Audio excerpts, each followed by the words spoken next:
പുതുവർഷത്തിലും Barca വിജയം തുടരുകയാണ്. ലാലിഗയിൽ നടന്ന കാറ്റലൻ ഡെർബിയിൽ ബാഴ്സലോണ എസ്പാനിയോളിനെ പരാജയപ്പെടുത്തി. എതിരില്ലാത്ത 2 ഗോളുകൾക്കായിരുന്നു ബാഴ്സലോണയുടെ വിജയം. വിജയത്തോടെ ബാഴ്സ 1-ാം സ്ഥാനത്ത് നില ഭദ്രമാക്കി. മത്സരത്തിന്റെ അവസാന മിനിറ്റുകളിൽ ഡാനി ഓൾമോയും റോബർട്ട് ലെവൻഡോസ്കിയും നേടിയ ഗോളുകളാണ് ബാഴ്സലോണയ്ക്ക് വിജയം സമ്മാനിച്ചത്. ഇതോടെ ലാലിഗ പോയിന്റ് ടേബിളിൽ രണ്ടാമതുള്ള റയൽ മാഡ്രിഡിനേക്കാൾ 7 പോയിന്റ് മുന്നിലെത്താൻ ബാഴ്സലോണയ്ക്ക് സാധിച്ചു.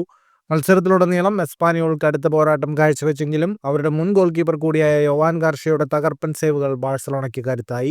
മത്സരത്തിന്റെ 86 മിനിറ്റിൽ ഫെർമിൻ ലോപ്പസിന്റെ പാസിൽ നിന്ന് ഡാനി ഓൾമയാണ് ബാഴ്സയുടെ ആദ്യ ഗോൾ നേടിയത്. തൊട്ടു പിന്നാലെ ഫെർമിന്റെ തന്നെ അസിസ്റ്റിൽ നിന്ന് ലെവൻഡോസ്കി 2-ാം ഗോളും കണ്ടെത്തി.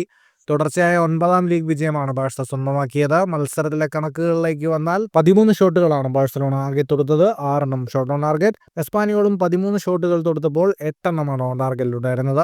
ഈ വിജയത്തോടെ 19 മത്സരങ്ങളിൽ നിന്ന് 49 പോയിന്റുമായി ബാഴ്സലോണ ഒന്നാമത് നിൽക്കുന്നു. രണ്ടാമതുള്ള റയൽ മാഡ്രിഡിന് 18 മത്സരങ്ങളിൽ നിന്ന് 42 പോയിന്റാണുള്ളത്. 18 മത്സരങ്ങളിൽ 33 പോയിന്റുള്ള എസ്പാനിയോൾ 5-ാം സ്ഥാനത്താണ്.